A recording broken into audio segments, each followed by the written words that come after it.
Eh ben bonjour à toutes et à tous et rebonjour à ceux que j'ai déjà croisés. On va faire une petite présentation de l'école en général.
Et ben voilà, c'est fini. Non, je vais parler un peu quand même. Donc le CNAM Engmin. Alors dans le CNAM Engmin, il y a CNAM. Donc CNAM, c'est pas la Caisse nationale d'assurance maladie. Ça c'est la CNAM. Nous on est le CNAM. Donc c'est le Conservatoire national des arts et métiers. Donc il y a Arts et Métiers, il y a plein d'écoles en France qui s'appellent Arts et Métiers, donc ça ne veut pas dire grand-chose. Donc nous, le Conservatoire national des arts et métiers, c'est ce qui a donné le nom à la station de métro à Paris, Arts et Métiers. C'est là que se situe notre bâtiment principal, avec le musée des arts et métiers, qui est le musée qui appartient au CNAM. Donc tout ça, c'est au centre de Paris, dans le 3e arrondissement. C'est un chouette emplacement, des jolis bâtiments anciens. Vous avez une photo ici. Ici, c'est la façade du musée avec la chapelle du musée. Chapelle qui a été rendue célèbre par un roman d'Umberto Eco. L'Engmin dans tout ça, alors le CNAM, c'est pas assez particulier, c'est comme une université, ça a été créé en 1794, juste après la Révolution française. L'idée du CNAM, c'était de donner un métier à tout le monde. Donc du temps de la royauté, les métiers étaient transférés au travers du compagnonnage et de l'artisanat, donc les artisans prenaient des apprentis et puis les formaient. Après la Révolution française, on s'est dit que c'était quand même une perte de ressources et qu'il fallait donner des métiers à tout le monde. Et donc essayer de former massivement la population. Et donc le CNAM a été créé pour ça, par un abbé, l'abbé Grégoire. Son but, c'était de former tout le monde tout au long de la vie. Et c'est resté le mantra du CNAM, donc former tout le monde tout au long de la vie. C'est une université, enfin c'est comme une université, ça a une vocation plutôt sociale du coup. Sa spécialité, c'est les cours du soir. Nous, on fait un peu office d'exception puisqu'on a beaucoup de formations initiales. Donc l'ENGMIN, l'École nationale du jeu et des médias interactifs numériques, c'est ça que veut dire cet acronyme obscur qu'on a du mal à prononcer. Elle a été créée il y a longtemps. Le premier diplôme date de 2001. Et nous sommes rentrés dans ces bâtiments en 2014. Avant, nous étions hébergés à la Cité de la BD qui est juste en face. C'est une école dont la spécialité tourne autour des métiers interactifs numériques et tous les métiers qui tournent autour du jeu vidéo. Voilà, on verra, on a plusieurs formations. Le CNAM, c'est aussi des centres partout en France, mais aussi à l'étranger. Il y a un CNAM en Chine, un CNAM au Liban, un CNAM au Maroc, et j'en oublie. Et nous sommes en partenariat ici avec le CNAM Nouvelle-Aquitaine, qui est le CNAM qui officie en région Nouvelle-Aquitaine. Et donc nous travaillons main dans la main à l'Engmin. Le CNAM Engmin, c'est un réseau de plein de partenaires. Nous sommes tout d'abord un établissement public d'enseignement supérieur et de recherche, c'est-à-dire comme une université, si vous voulez, pour simplifier. Donc c'est public. Nous sommes l'école d'application de l'X, de Polytechnique, l'école Polytechnique. Donc l'école Polytechnique, c'est une école un peu particulière. Quand les étudiants veulent se spécialiser dans un domaine et qu'ils n'ont pas les cours à l'intérieur de l'école Polytechnique, ils font des partenariats avec d'autres écoles ou d'autres universités pour fournir plus de choix à leurs étudiants. Et donc nous sommes devenus l'école d'application de l'école Polytechnique pour tout ce qui concerne les métiers du jeu vidéo. Donc en gros, on a des étudiants polytechniciens qui viennent de temps en temps pour suivre une année chez nous, pour se spécialiser dans le secteur du jeu vidéo. Partenariat avec des universités internationales, on verra un peu plus tard le détail. Programme d'incubation, donc ici aussi on s'intéresse à l'entrepreneuriat. Donc on a des cours d'entrepreneuriat, mais on a aussi un programme d'incubation pour les étudiants et étudiantes qui voudraient créer un studio de jeux vidéo notamment. Et donc le programme se déroule ici dans les bâtiments. Membre du réseau des formations de SNJV, je ne sais pas si vous savez, mais c'est le syndicat national des jeux vidéo. C'est un syndicat de studios de jeux vidéo, donc ceux qui produisent les jeux. Et du coup, on est membre de ce syndicat national. Et bien sûr, nous faisons partie du campus Magélis. Donc Magélis, c'est un syndicat mixte qui regroupe l'argent dans l'ordre d'importance du département, de la région, de l'agglo et de la ville. Et nous sommes du coup financés par ce syndicat mixte ici. Sans Magélis, l'école serait beaucoup moins importante et surtout beaucoup moins rayonnante. On a fait le tour. Alors quelques chiffres clés. Donc le premier diplôme a été créé en 2001. C'était à l'époque un DESS puisque les masters n'existaient pas. En 2004, du coup, c'est devenu un master suite à la réforme qu'on appelle Bologne, puisque c'était voté à Bologne en Italie. Et la réforme Bologne, c'est la réforme LMD, licence, master, doctorat. Donc toute l'Europe s'est alignée pour dire les études dorénavant, elles seront découpées en 3 parties. 3 ans d'abord pour les licences, 2 ans ensuite pour les masters et 3 ans pour les doctorats. Et donc du coup, en 2004, ce DESS est devenu un master. Nos étudiants, 2001, ça fait un petit moment maintenant, donc ça fait 24 ans. Donc on a un paquet d'étudiants dans la nature. 1600 alumni, c'est un peu plus maintenant. Et donc ces étudiants, ils font plein de choses intéressantes, dont des jeux intéressants qui gagnent des prix, entre autres. Donc il y a pas mal d'écoles, les étudiants de l'école ont eu pas mal de récompenses. Ici, dans le bâtiment, tout l'Engmin, c'est 250 étudiants par an environ. Ça peut varier d'une année à l'autre. Et comme je vous l'ai dit tout à l'heure, nous sommes une école du campus créatif Magélis qui regroupe ici à Angoulême 15 écoles et 1800 étudiants sur 40 formations différentes. Donc en fait, ça porte le nombre d'étudiants à Angoulême à presque à 5000, il me semble, autour de 5000. Pour une ville de 45 000 habitants, c'est pas mal. Si vous sortez le soir à Angoulême, vous verrez, il y a pas mal de jeunes dans les rues. C'est assez sympa. Nous sommes une des rares écoles publiques, la seule en tout cas à avoir autant de spécialités à l'intérieur de son école, puisqu'on regroupe des formations sur tous les métiers de la production de jeux vidéo. Vous êtes dans l'amphithéâtre ici qui permet d'avoir 270 places. Il y a un foyer pour les étudiants. Le bâtiment fait 4300 m² en tout. Il y a un restaurant universitaire. On a une toiture végétalisée. C'est mieux pour l'isolation. Un studio mocap, un studio son, un plateau projet et 8 salles de TP. Donc 8 salles de cours, quoi. Donc vous avez peut-être pu visiter déjà le bâtiment. C'est un chouette bâtiment. Les étudiants trouvent ça sympa en général. On a 7 formations. Je vais vous les passer dans l'ordre de création. Donc le premier, c'est le master JMIN, Jeux et médias interactifs numériques, qui était un DESS donc. Donc c'est le plus ancien. On verra juste après. Il regroupe 7 parcours. Donc il y a 7 parcours à l'intérieur du master pour les 7 grandes classes de métiers de production de jeux vidéo. Ensuite, historiquement, en 2012, on a créé le master spécialisé IDE, Design d'expérience immersive. Donc ce master spécialisé a été créé en partenariat avec les Gobelins à Paris. Et l'idée, c'était, à l'époque, c'était un peu 2012, c'était la mode du transmédia, c'était le début du transmédia. Et donc on se disait que les gens de la télé allaient vouloir se former à l'interactivité et aux jeux vidéo, les gens du documentaire, les gens de la BD, les gens de... Et donc du coup, c'était une formation plutôt pour des gens qui avaient déjà fait des études et qui voulaient se teinter d'interactivité et de jeux vidéo.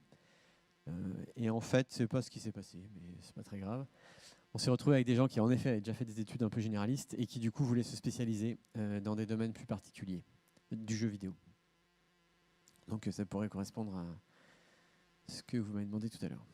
Alors la différence avec les autres diplômes, c'est que celui-là est en partenariat avec les Gobelins n'étant pas une école publique, du coup le diplôme, bien qu'il soit public, est payant. Mais on peut le faire sous forme de contrat professionnel. Mais il faut trouver une entreprise. Ou on peut le faire en formation initiale, mais du coup, c'est pas donné. Ensuite, historiquement, en 2014, quand on est rentré dans ces bâtiments-là, on a créé une formation d'ingénieur en informatique et multimédia. En fait, c'est une formation ingénieur jeux vidéo. Pourquoi on a fait ça? Parce que pas mal de grosses boîtes venaient essayer de draguer nos étudiants du master en disant nous on fait de la 3D, on fait de la simulation, on fait des cockpits d'avion, on fait des tableaux de bord de voiture, on fait bref plein de trucs interactifs et on aimerait que vos étudiants qui sont créatifs ils viennent nous aider à les faire mieux. Mais nos étudiants, nous, ils voulaient pas. Donc ils s'en fichaient de ces grosses boîtes, ils voulaient aller bosser dans les jeux vidéo. Et donc du coup, on a créé une formation spécifique pour ça. Donc c'est une formation d'informatique, d'ingénieur en 3 ans, une école publique d'ingénieurs, hein, pas avec la commission des titres d'ingénieur. Et l'idée c'est de former aux technologies du jeu vidéo pour ces métiers autour de la simulation, de la VR, de la XR. Voilà. En apprentissage. Je n'ai pas précisé pour le master, mais lui, il n'est pas en apprentissage. Hein. C'est une formation initiale classique. Vous venez ici pendant 2 ans. Ensuite, historiquement, on a créé la licence informatique parcours jeux vidéo. Ça, c'était en 2019. Donc, en gros, pourquoi on a créé une licence? Il y avait plusieurs objectifs. Le premier, c'était... on se rendait compte que dans le master, on avait des gens qu'on ne récupérait pas en termes de représentativité de la société. Il y avait certaines cultures qui étaient moins bien représentées que dans notre société. Il y avait certains niveaux sociaux qui étaient moins bien représentés que dans notre société, etc. Et donc, en faisant des études statistiques, on s'est rendu compte que c'était des gens qui faisaient moins d'études. Comme nous, on les récupérait qu'au niveau du master, il suffisait qu'ils ne fassent pas un truc entre les deux pour qu'on les perde. Donc, on s'est dit, on va essayer de faire une passerelle entre le bac et le master et on va créer donc une licence. On a commencé par l'informatique parce que, étant informaticien, c'était plus simple pour moi de faire le programme. Il y a un autre enjeu, c'est que on voulait aussi faire de l'innovation pédagogique au sens où les entreprises... alors, on a fait en apprentissage. Alors, pourquoi en apprentissage? Parce que l'État, les budgets de l'enseignement supérieur sont à budget étudiant décroissant. C'est-à-dire, le budget global de l'enseignement supérieur est plutôt stagnant, légèrement en augmentation, mais pas énorme. Par contre, le nombre d'étudiants qu'on a à gérer en enseignement supérieur ne fait qu'augmenter, puisque, comme vous le savez, de plus en plus d'étudiants ont le bac. Et donc, ils essayent tous de faire des études après. Donc, du coup, le budget par étudiant, lui, ne fait que décroître, ce qui est un problème. Et du coup, autre truc, c'est que dans l'enseignement, on ne peut pas embaucher des nouveaux profs comme ça. Comme le budget stagne, il faut que pour embaucher un nouveau prof, il faut qu'il y en ait un qui parte. Donc à la retraite, en général, c'est mieux. Et du coup, c'est pas facile d'embaucher puisqu'il faut attendre qu'il y ait un prof qui parte, c'est pas gagné. Du coup, si on veut financer des cours, il faut qu'on ait de l'argent. Pour avoir de l'argent, comme on ne veut pas faire payer les étudiants parce que on estime que l'accès à l'enseignement supérieur devrait être gratuit ou proche de gratuit. Du coup, il nous reste une arme que le gouvernement a mis en place, c'est l'apprentissage. Donc les sociétés payent une taxe qui s'appelle la taxe d'apprentissage et grâce à cette taxe, l'État reverse une partie de cette taxe aux organismes de formation pour leur mission de formation. Mais ça nécessite que les étudiants trouvent une société pendant laquelle ils vont en contrat de salarié pendant toute la durée d'enseignement. Donc ça met une contrainte supplémentaire, c'est qu'il faut trouver une société. Mais en échange, l'étudiant est payé pendant ses études, ce qui est pas mal aussi. Et puis il bénéficie d'une expérience professionnelle puisqu'il va dans une entreprise. L'autre truc un peu particulier, c'est que du coup les entreprises, elles nous disaient « mais moi je veux pas de vos étudiants parce que comme ils sont en apprentissage, ils sont jamais là quand j'en ai besoin. » L'apprentissage, c'est souvent une semaine, ou alors 3 semaines en entreprise, 3 semaines dans l'école. Et puis la complexité, c'est que du coup, souvent c'est 2 logements, ça veut dire, parce que l'entreprise n'est pas toujours dans la ville de l'école. Et puis du coup, si l'étudiant a participé à un développement d'un truc et que il repart à l'école et que ce truc-là justement marche pas et qu'il faut absolument le livrer au client, c'est problématique puisqu'on ne peut pas contacter l'étudiant, il est en train de faire ses cours. Donc du coup, ça posait problème et donc les studios de jeux vidéo nous disaient, ou les boîtes de jeux vidéo nous disaient non, ça ne nous intéresse pas, l'apprentissage, ça ne marche pas, quand on en a besoin, ils ne sont jamais là. Donc du coup, on a créé une licence qui est en apprentissage asynchrone. Alors asynchrone, ça veut dire quoi? Ça veut dire que vous consultez les cours en asynchrone, c'est-à-dire pas en même temps que le prof. Les écrits. Donc le prof écrit les cours avant et vous pouvez les lire quand vous voulez. Ça veut dire que vous avez l'effet négatif, c'est-à-dire que vous n'avez jamais de prof en face de vous. Puisque vous consultez les cours, le prof n'est plus là. Il les a écrits, puis il est parti. Donc vous ne pouvez pas poser de questions au prof, vous pouvez pas... bref, il n'y a pas de prof, quoi. Il était là avant, il a écrit les cours, mais il n'est plus là. Alors vous allez me dire, c'est dur, comment on fait pour corriger les devoirs, comment on fait pour... Alors il y a plein de choses qu'on a mis en place pour évaluer les étudiants. Et on a remplacé les profs quand même, parce qu'on a mis quelqu'un pour les être avec eux, par des animateurs pédagogiques. Donc l'animateur pédagogique, c'est quelqu'un qui sait animer la pédagogie, donc c'est quelqu'un qui sait créer des groupes de travail, ouvrir les cours, fermer les cours, accompagner les étudiants, vérifier que les étudiants comprennent bien. Si un étudiant ne comprend pas, éventuellement créer un groupe de travail avec d'autres étudiants qui auraient mieux compris pour qu'ils s'expliquent mutuellement, etc. Le fonctionnement ressemble beaucoup plus à ce qui se passe dans une société. Dans une société, vous ne pouvez pas lever la main en espérant qu'un mec va vous voir, un prof, entre guillemets, et répondre à votre question. Donc du coup, ça forme aux compétences transverses dont on a besoin pour travailler dans les sociétés. Voilà.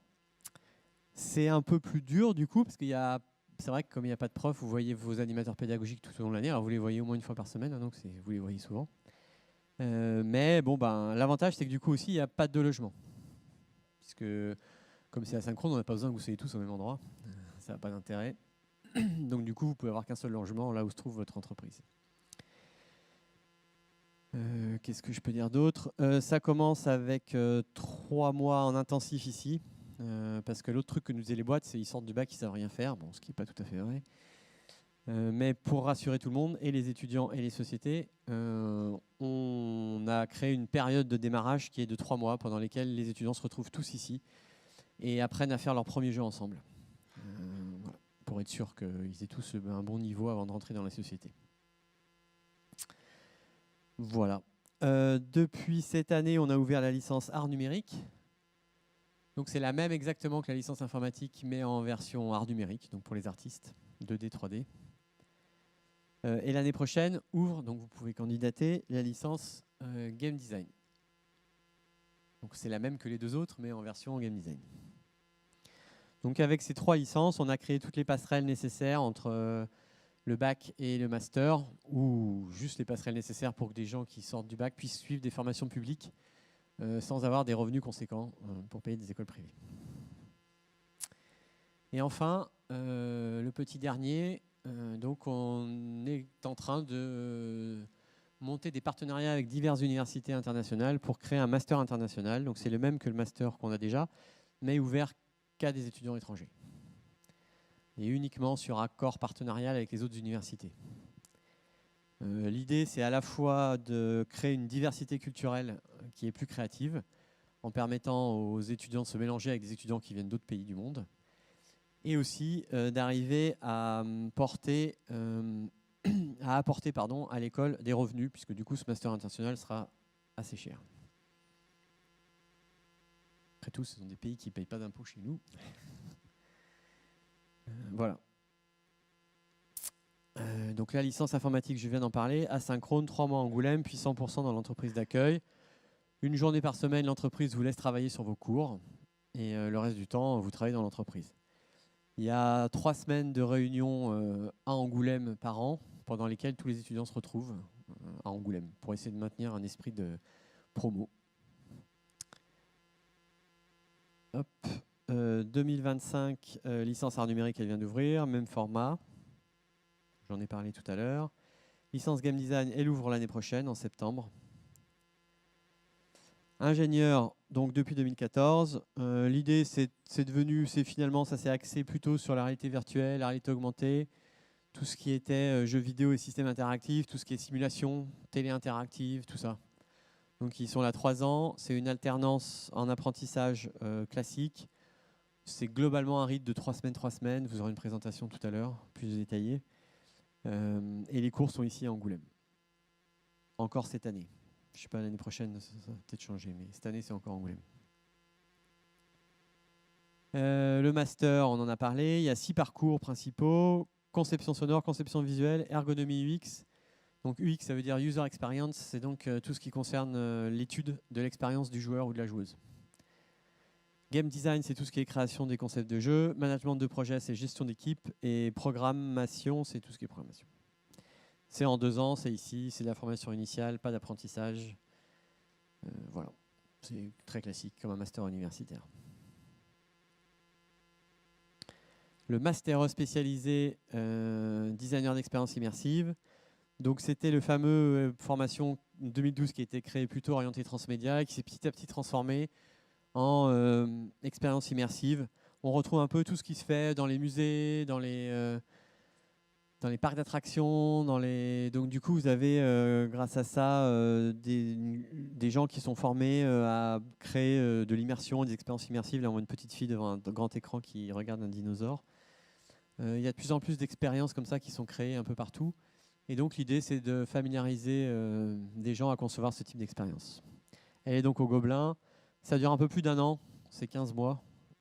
Voilà. L'année dernière, par exemple, ils ont fait une soirée de projection vidéo sur des façades. Vous connaissez les projections vidéo sur des façades, vous avez dû en voir, il y en a un peu dans toutes les villes maintenant. La différence, c'est que la nôtre, elle était interactive, donc les gens qui étaient devant pouvaient jouer avec ce qui se passait sur la façade. C'était un peu plus marrant qu'une projection classique. Donc le master international est entièrement en anglais. Alors le master pas international, il est quand même en anglais la 2e année. Donc la 2e année, tous les cours sont en anglais et tout est en anglais. Le master international, lui, il est en anglais les 2 ans entièrement. Et donc il y a les mêmes parcours exactement dans le master. La maquette pédagogique est la même, à part que tout est en anglais. Programme d'incubation, donc il s'appelle All for Games. On a un programme d'incubation qui a été créé en 2014, enfin dans sa version actuelle. Aujourd'hui, nous avons 4 studios. En tout, nous avons dû héberger une dizaine de studios depuis sa création. Il n'y en a qu'un qui est mort sur les 10 studios en 10 ans, ce qui est pas mal. On a plutôt un beau taux de succès. J'espère que ça va continuer, les temps sont durs en ce moment. L'idée, c'est de soutenir le processus de création de studios de jeux vidéo et donc d'essayer d'augmenter les chances de survie de ces créations de studios. Donc nous, notre job, c'est d'essayer de faire en sorte qu'ils les créent dans des bonnes conditions pour que leur studio ait le plus de chances de générer de l'emploi, de créer de l'activité et de faire des jeux intéressants. On a plein de partenaires, hein, comme vous pouvez voir.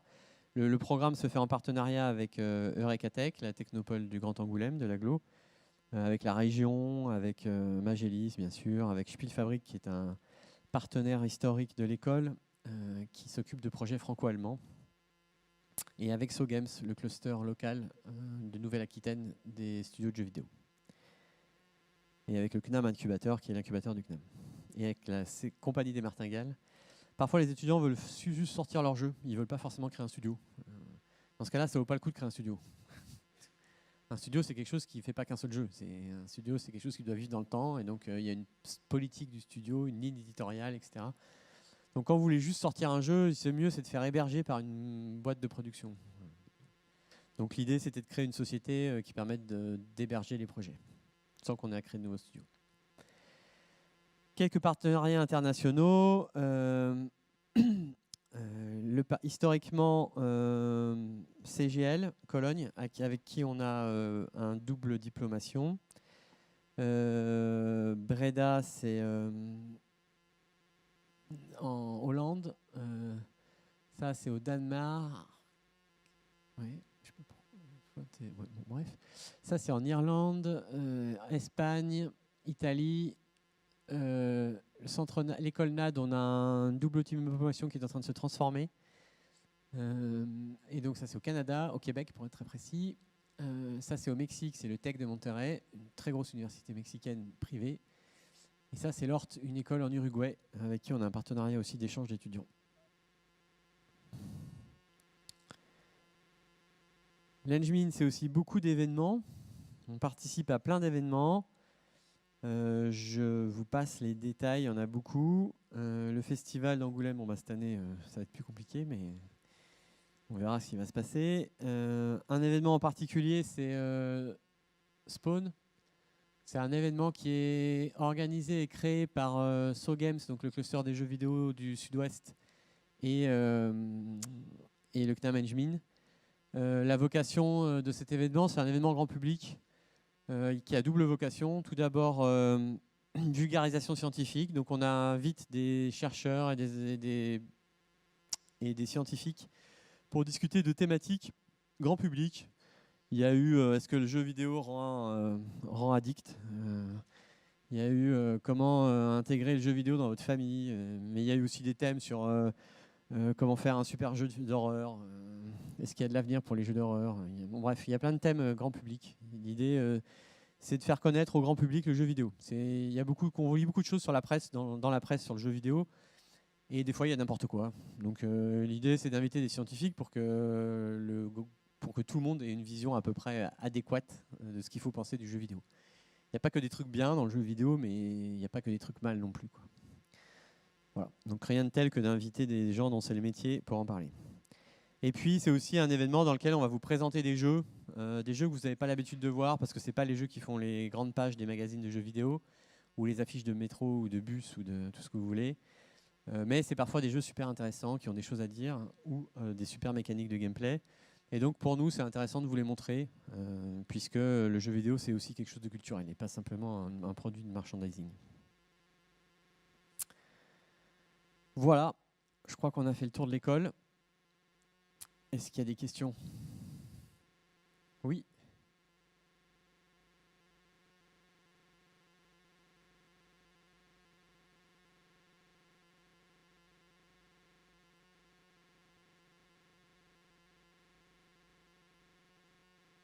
Alors, est-ce qu'il y a quelqu'un, je répète la question pour les gens qui sont à distance, est-ce que quelqu'un qui intégrerait la licence et voudrait intégrer la licence Game Design et la licence Art en même temps, ou ne réussit pas la licence Art et intègre la licence Game Design? Les profils sont quand même assez différents dans les trois licences. C'est assez difficile à mon avis d'être pris dans les trois, ou même dans deux. C'est pas impossible, hein, je ne dis pas, mais ça me paraît assez difficile. La licence Game Design n'a pas ouverte encore, donc on n'a pas de retour, j'ai pas de recul, donc je peux pas vous dire. Tout ce que je sais, c'est que c'est assez rare pour l'instant qu'on ait des programmeurs qui soient à la fois artistes et inversement artistes qui soient à la fois programmeurs. Donc aujourd'hui, on n'a pas vu ce cas se présenter. Techniquement, comme c'est des licences en apprentissage, qu'est-ce qui se passe? Il y a un espèce de petit concours. Et à l'issue de ce concours, on dit si vous êtes admissible ou pas. Donc en gros, est-ce que vous avez les compétences nécessaires pour rentrer dans la licence? À partir du moment où vous êtes admissible, l'admission se fait quand vous trouvez une société. Donc là, on n'a plus notre mot à dire. Une fois qu'on a dit que vous étiez admissible, c'est fini. C'est le pouvoir sont dans les mains de l'étudiant ou de l'étudiante. Et les premiers étudiants qui trouvent des sociétés sont les premiers admis. En général, on en admet le nombre, hein. Normalement, après, tout le monde devrait trouver une société. Donc on n'a jamais eu le cas, mais techniquement, il pourrait passer les deux concours. Je vois pas de. Après, le problème, c'est que quand les cours commencent, il ne peut pas suivre les deux en même temps. Enfin, ouais, non, c'est dur de suivre les deux en même temps quand même, hein. Enfin, les contenus de cours sont assez riches, donc suivre deux parcours en même temps, à mon avis, ça me paraît extrêmement difficile. Mais c'est une question de boîte, hein, finalement. Oui. Est-ce que quelqu'un qui vient d'une licence extérieure, qui a déjà un niveau Bac+3, peut intégrer une licence ici en cours de cursus, par exemple en troisième année? Techniquement, c'est pas impossible. Après, le problème de fond, c'est on étudie les. C'est plutôt non en troisième année, et on étudie les dossiers au cas par cas. Pourquoi? Parce que pendant les 2 premières années, il y a beaucoup de cours spécialisés sur des trucs de jeux vidéo qu'on ne voit pas dans les autres licences. Et donc du coup, c'est assez complexe d'intégrer la troisième année directe parce que vous allez rater tous les cours de Unity, Unreal, etc. Et donc vous allez arriver un peu sur les cours de la fin, et c'est pas facile. Donc la troisième année, c'est particulièrement difficile. Par contre, on l'a déjà fait en deuxième année. Donc c'est assez classique que des étudiants rentrent en deuxième année de licence. Ça, par contre, c'est assez facile, puisqu'ils ont raté quelques cours spécialisés du jeu vidéo, mais c'est pas grave, il y en aura encore en deuxième année, et donc ils pourront rattraper à ce moment-là. Si vous voulez rentrer directement en troisième année, on étudie les dossiers au cas par cas, et il y aura peut-être des cours à rattraper pendant l'été, L'autre avantage d'avoir des cours asynchrones, c'est qu'on peut vous les ouvrir pendant l'été. Comme il n'y a pas besoin de prof en face, on peut vous ouvrir des cours pendant l'été pour que vous puissiez rattraper. Mais bon, de base, on ne fait plutôt pas en troisième année. Il y aura la présentation tout à l'heure, mais l'entrée en troisième année est plus difficile.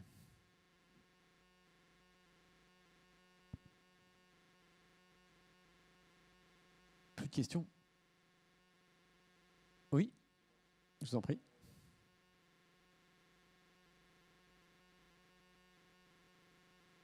Oui, en apprentissage.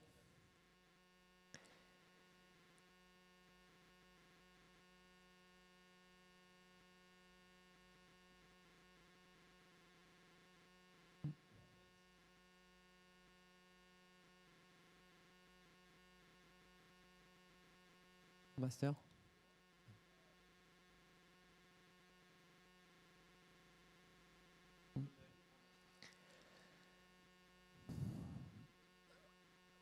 Alors en fait, il y a une bonne raison à ça, c'est que la licence ne permet absolument pas forcément d'intégrer le master. C'est pas parce que vous faites la licence que vous rentrez au master. Il y a un concours spécifique pour le master. Que vous fassiez ou pas la licence, vous êtes au même titre que tous les autres qui candidatent au concours. Donc du coup, vous n'êtes pas obligé de faire le master. Je dirais même qu'avec nos licences, vous êtes déjà bien armé pour entrer dans l'industrie à la fin des licences. Donc après, il y a des étudiants qui veulent faire master. On en a eu 7, je crois, l'année dernière, qui ont candidaté au master, dont 3 ou 4 qui ont été pris. Je crois que c'est ça, 4 qui ont été pris. Donc c'est vrai que bon, nos licences sont pas mal.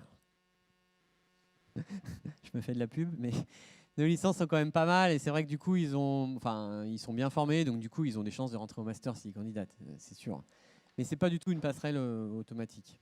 Il y en a qui continuent leur boîte, et dans leur boîte, et il y en a qui veulent faire autre chose, qui partent ailleurs, monter leur studio. Alors maintenant, trouver une boîte. Ça, c'est un sujet beaucoup plus compliqué. Donc, on a du recul sur la licence informatique, puisque c'est celle qui existe depuis plusieurs années. Donc, dans la licence informatique, on a en gros 30 places maximum. En général, on en recrute entre 25 et 30.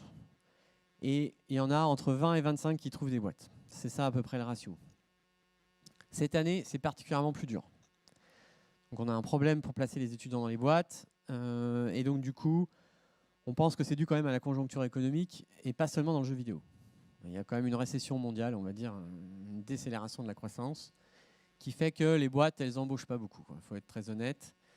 Donc du coup, c'est difficile cette année. Donc là, on va voir comment on va se débrouiller avec la promo de cette année. On va essayer de trouver une solution pour ne pas laisser les étudiants le bec dans l'eau. Mais c'est vrai que ce n'est pas facile.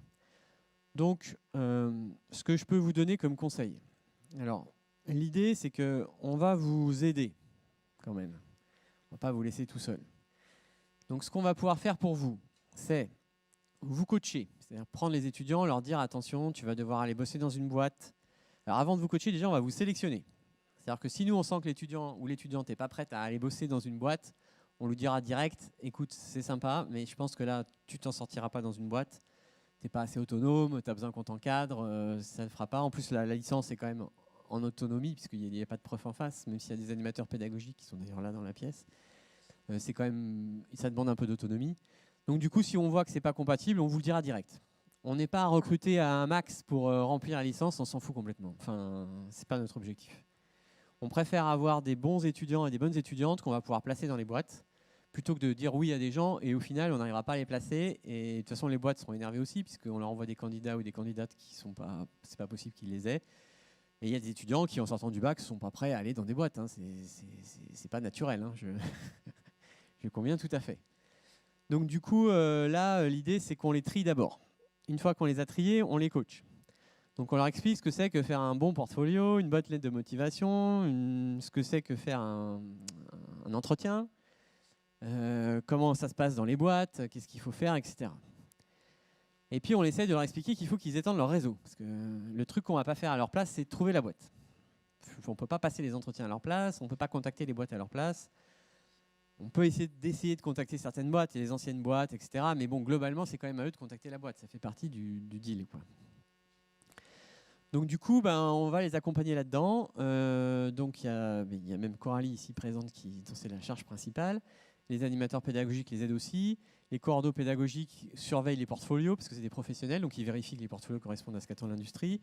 Et il y a même des entretiens qui sont faits avec des professionnels qui viennent exprès, Ubisoft vient exprès, etc. Il y a des boîtes qui viennent exprès pour aider nos étudiants à faire leur portfolio et les préparer aux entretiens. Ça n'empêche pas les étudiants de chercher d'étendre leur réseau. Donc il faut absolument, et ça vous pouvez le faire dès aujourd'hui, quelle que soit dans quelle classe vous êtes, commencer à vous intéresser à qui sont les entreprises autour de moi, parmi mes parents, les amis de mes parents, les amis des amis de mes parents, qui potentiellement pourraient avoir besoin un jour, si je veux être dans la licence art numérique, d'un artiste. Voilà, commencez à se renseigner. Peut-être que dans votre ville, la ville du coin, il y a même un cluster de boîtes qui s'intéressent à l'éducation interactive, aux jeux vidéo, ou des gros industriels qui ont des outils de simulation, ce genre de choses. Donc ne pas hésiter à commencer à faire une liste de gens que vous connaîtriez, à qui vous pourriez envoyer un email pour dire tiens, au fait, voilà, tu te rappelles, je suis le fils ou la fille de machin, je vais bientôt faire des études dans l'art numérique, est-ce que par hasard tu penses qu'il pourrait y avoir un truc C'est comme ça que ça marche. C'est dur, mais c'est vrai que c'est comme ça que ça marche. Donc du coup, il ne faut pas hésiter à faire ça, il faut avoir un peu de culot et arriver à... Parfois, les clusters organisent des soirées qui sont ouvertes au public, donc aller à ces soirées, ça ne vous coûte pas cher, c'est souvent gratuit. Bon, ça vous coûte peut-être un billet de bus ou un truc comme ça, mais vous pouvez aller à une soirée puis discuter avec les gens. Alors, quand vous êtes encore au collège et au lycée, c'est peut-être pas la peine tout de suite, mais dès la fin du lycée, faut commencer à s'intéresser à ça. Qui potentiellement pourrait discuter avec vous, qui pourrait...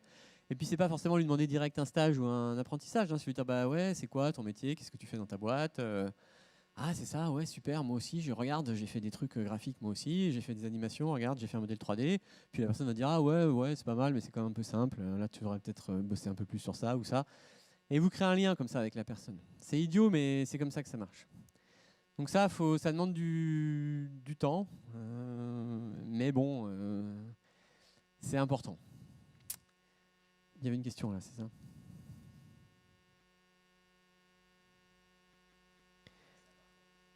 Alors du coup, on va le rapprocher dans l'année. Je pense à l'année prochaine, je pars sous le contrôle de Coralie, mais on va essayer de faire en sorte que l'accompagnement se passe dès le recrutement.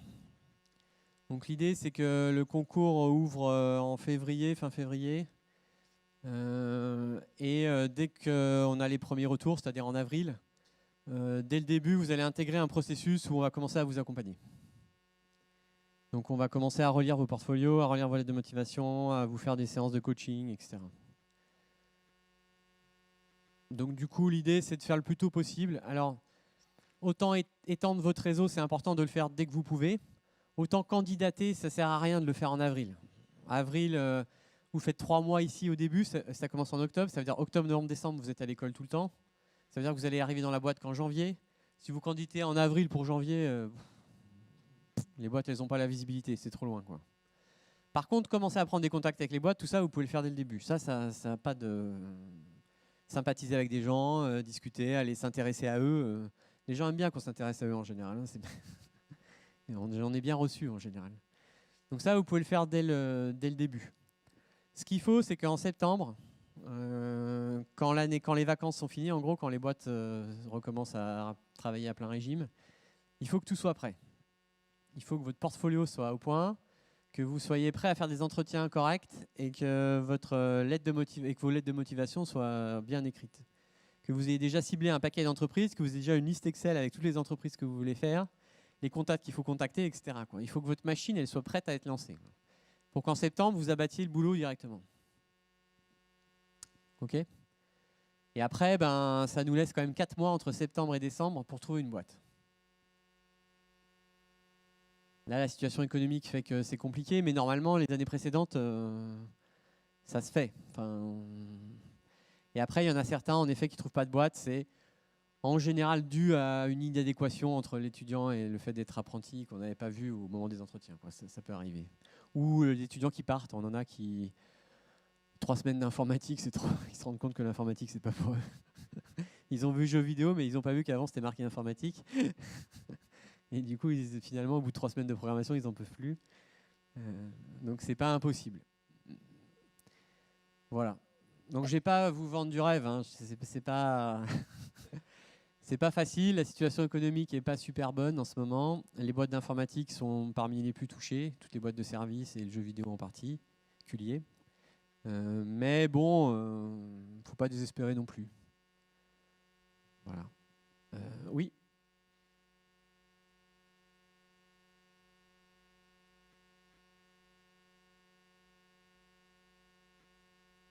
Pour l'apprentissage ? Alors, pour les licences en apprentissage, il y a 3 mois ici intensifs. Là, le mieux, c'est quand même d'avoir un appart pendant 3 mois ici. Les 3 premiers mois, la première année, c'est sur place pendant 3 mois. Donc là, vous allez a priori pas couper, à moins que vous ayez une famille qui habite dans le département, mais sinon, vous n'allez pas couper à prendre un appartement ici pendant 3 mois. Et après, il faut être dans l'entreprise. En général, c'est rare que les entreprises vous prennent en full télétravail. Et puis dans l'apprentissage, c'est pas très bien vu. Vous pouvez faire du camping si vous voulez. En septembre, il fait encore bon. Mais là, cette période de l'année, là, en fin décembre, il commence à faire... c'est un peu frais pour les tentes, mais... Oui.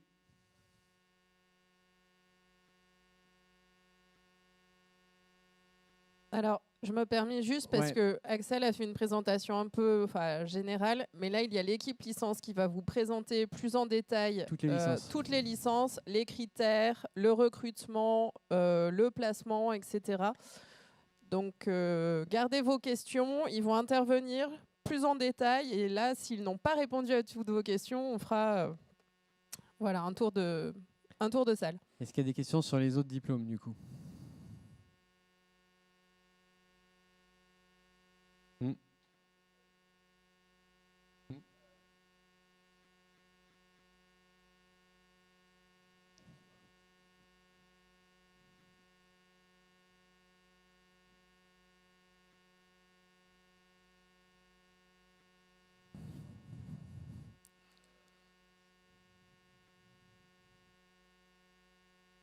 Il faut un ordinateur.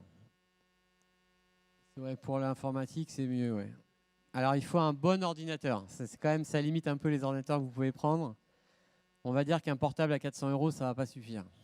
Donc, il vous faut un ordinateur portable, on va dire... ouais, plus de 1000, entre 1000 et 2000, on va dire. Donc voilà, un ordinateur avec une carte 3D qui permet de faire tourner les outils. Voilà. Après, il y en a d'occasion, vous n'êtes pas obligé d'acheter un neuf. Et pendant votre période de 3 mois ici, l'école peut éventuellement en prêter. On a un petit stock de portables en trop, donc on peut éventuellement en prêter. Et après, l'avantage de l'apprentissage, c'est que si vous trouvez une boîte, vous êtes payé. Donc c'est pas des masses, mais ça vous fait un peu d'argent, ça vous permet d'économiser pour votre portable ou de rembourser papa-maman pour le portable qu'ils ont avancé. Voilà. Alors le jeu vidéo, on va dire que la plupart des cours sont quand même sous Windows. Donc je conseillerais Windows de base. Je n'ai pas d'action Microsoft et au contraire, mais bon, bref, je ne donnerai pas d'opinion sur les OS. Mais l'industrie du jeu vidéo est encore très tournée sur Windows. Donc voilà. Évitez les Mac. Voilà. S'il n'y a plus de questions, oui. Oui. Alors, il y a un avantage à Angoulême, c'est qu'en plus d'être une ville sympa, c'est une ville pas chère. Il les donne pas, mais j'ai dit pas cher, je peux dire gratuit. Il les donne pas, mais c'est quand même une ville pas très chère. Donc, je sais pas, c'est quoi, 600 €, 700 € par mois, un petit appart pour un étudiant. Donc, c'est assez acceptable. Hein ? Non, t'exagères. Mais par contre, il y a des colocs, il y a pas mal de colocs aussi. Donc ça permet aux étudiants de louer pour plus grand, pour moins cher par étudiant, quoi. C'est pas infernal de se loger à Angoulême. Les étudiants, hein, je demande à tout le monde, mais les étudiants n'ont pas trop de mal à trouver en général. Ils trouvent tous, ouais, on n'a pas trop de problèmes. Je laisse la place aux licences ? Oui. C'est-à-dire, placement où ? Alors, si on nommait ceux qui vont faire des études après, je me tourne vers les licences.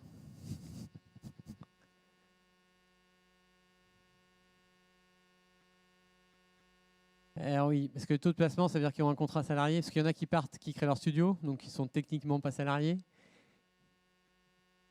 Il y en a combien qui sont...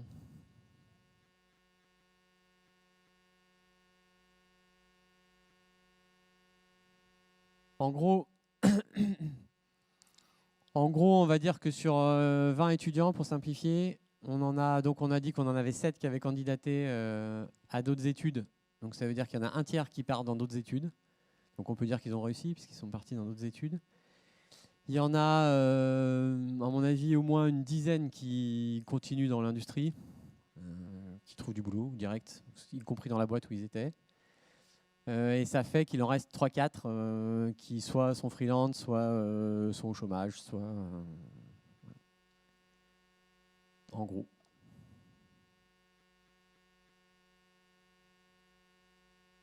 Je vous laisse la place.